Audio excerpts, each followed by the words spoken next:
A beach conversation earlier this week caught Cam's attention, and he asks if we've ever had so many known solutions to a common problem and ignored them. At a family event earlier this week, I asked 8 members of my extended family who liked their work. 6 people did not like their work. Some hated their jobs. Some were just ready for something new. And some were actively looking for new jobs, but only something they'd enjoy, and were struggling to find anything they thought they'd enjoy. One had weeks to go before retiring at age 60. Rather than go to 65, he decided to get out early. His youngish retirement added risk to whether his savings would last, but he was willing to accept that risk. He couldn't take his work any longer. The youngest participant in the conversation was 30, so it wasn't workplace veterans versus workplace newbies. It was across the ages. And I wondered, is this typical? Does 75% of the workforce dislike their work? And some so much that they'll accept more risk in their retirement to bug out early? These questions led me back to some notes I took while listening to a podcast a while ago. Ezra Klein interviewed the author, whose name I didn't write down, and the author said some fascinating things. First, our society continues to create conditions that are at odds with human flourishing. And per this guy, we know this, yet we continue to do it. So, I thought, are jobs that are being offered and created today at odds with flourishing? What would a job that facilitated human flourishing look like? Is it even possible? Do I know anyone that has one?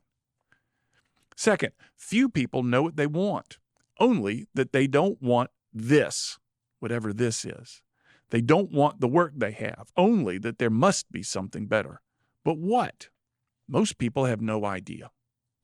Third, we have a good idea of what a good life should look like and be, but we seldom pursue it. And, he said, we train our kids to not pursue it. Third, our desires today don't lead to flourishing. They lead to loneliness. Ask yourself, what are your desires? And be honest. Will getting them help you flourish or make you lonely or lonelier? Finally, the author said there are 3 things that lead to flourishing: education, religion, and art. Not spirituality, religion. And there are less of all these things today. Less practice of them, less study of them, less pursuit of them, less pushing our kids towards them.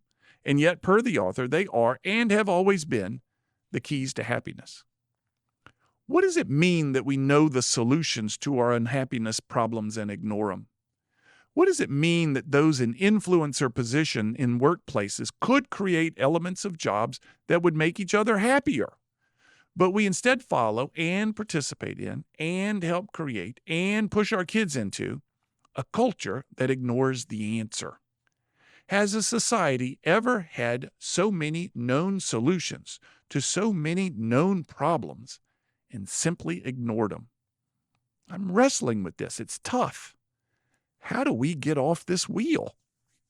I'm Cam Marston, just trying to keep it real. To hear more commentaries, search for Keeping It Real with Cam Marston on your favorite podcast app, or follow Cam Marston on social media.